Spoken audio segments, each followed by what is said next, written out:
नमस्कार चलतु आज आम भिडियो जानिबा आहार निषिद्ध क्यों समय आपण माने आहार करेंगे नहीं एवं कौ खाद्य को आपण माने एका संगरे खाइबे नहीं एवं आपण माने केबे खाइबा उचित एवं कौन खाइबा उचित से संपर्क में आम ये भिडियो जानिबा।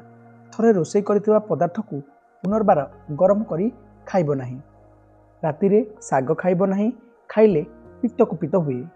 माछ संगे महू और चीनी खाइबो नहीं।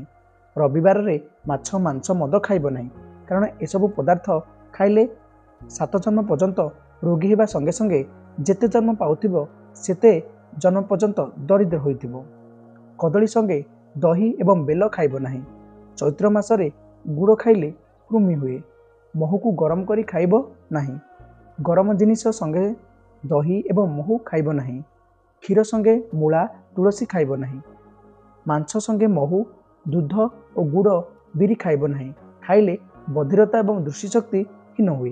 कार्तिक मासरे अल्प खाइबो कारण ए समय जठराग्नि कमजोर थिबारु खाद्य हजम सहजरे हुए नहीं। घी और महू समान भाव में खाइबो नहीं, खाइले ता विष हो जाए। राति रे दही खाइबो नहीं जहाँ श्लेष्मा वृद्धि हुए। कपत मांस संगे सोरिष तेल खाइबो नहीं। चैत्र बैशाख कार्तिक और माघ मासरे माछ खाइबो नहीं कारण चैत्र और बैशाख मासरे माछ मानकु बसंत रोग हुए। नदीर माछ खाइबो किंतु पोखरी माछ खाइबो नहीं। कार्तिक मासरे एवं माघ मासरे माछ खाइले श्लेष्मा वृद्धि हुए एवं शीत काल रे मुहरे घा हेबा और ओठ फाटिबा समस्या देखा देई थाए।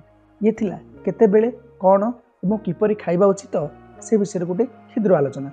आशा करी भिडियोटी आपको इनफॉर्मेटिव लगी लाइक शेयर सब्सक्राइब करने को जमा भूलिबेनी। रहूची नमस्कार।